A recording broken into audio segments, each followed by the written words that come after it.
Doctrine of double jeopardy. Doctrine of double jeopardy is one of the very important question of Constitution of India. Constitution of India में doctrine of double jeopardy का बहुत ही अहम role है.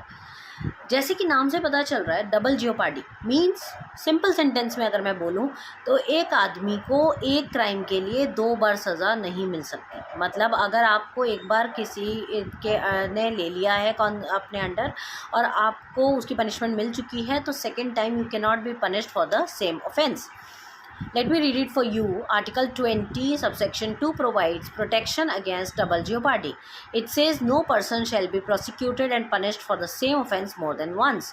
एक ही उसके लिए offence के लिए आप 2 बार punishment नहीं पा सकते.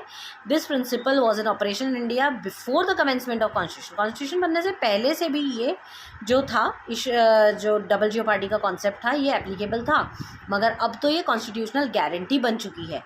ये रूल जो है ये इस प्रिंसिपल पे बेस्ड है, नेमो डेबिट बिस विक्सारी. नेमो डेबिट बिस विक्सारी का मतलब यही है कि no one can be given punishment for a single offence more than once. एक इंसान को पेरिल में 2 बार नहीं रखा जाता एक ऑफेंस के लिए. अब इसमें ही एक बहुत ही लैंडमार्क केस है हमारा मकबूल Hussain versus state of Bombay AIR 1953 का, जिसमें एपिलेंट जो है कुछ गोल्ड लेकर आया था इंडिया में. उसने डिक्लेयर नहीं किया था कस्टम वालों को कि वो गोल्ड लेकर आ रहा है, एयरपोर्ट अथॉरिटीज़ को नहीं बताया उसने. The custom authorities confiscated the gold under sea custom act. और जो एयरपोर्ट जो कस्टम अथॉरिटीज़ थे, उन्होंने उसका गोल्ड जो है सी कस्टम एक्ट के अंडर जब्त कर लिया. बाद में he was charge for having committed an offence under foreign exchange regulation act also. पहले तो सी कस्टम वालों ने उसको लिया, उसके बाद फॉरेन एक्सचेंज रेगुलेशन एक्ट लग गया इसके ऊपर. And the appellant contended that second prosecution was violative. उसने कहा सेकंड प्रोसिक्यूशन तो वायलेटिव है ये आर्टिकल 20 के अकॉर्डिंग. जब एक बार हो चुका है तो दूसरी बार आपने मेरे ऊपर क्यों एक्शन लिया. The court held that sea custom authorities जो है वो जुडिशियल ट्रिब्यूनल नहीं है, तो उनका लिया गया कोई एक्शन कोर्ट एक्शन नहीं माना जाएगा.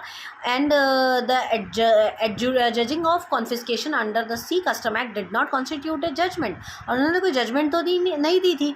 इसीलिए बाद में जो फॉरेन एक्सचेंज रेगुलेशन एक्ट था उसको कंसिडर किया जाएगा. It is not at all violative. तो यहाँ पर तुम्हारा डबल जियोपार्डी का कॉन्सेप्ट नहीं लगता है.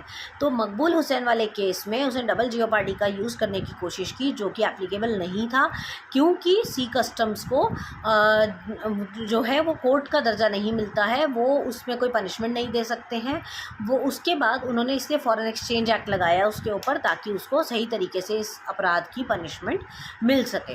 तो डॉक्ट्रिन ऑफ जियोपार्डी आपको ये कहता है कि आपको एक ऑफेंस की 2 बार सज़ा नहीं मिलेगी. This is a very important concept. You have to do it. Thank you.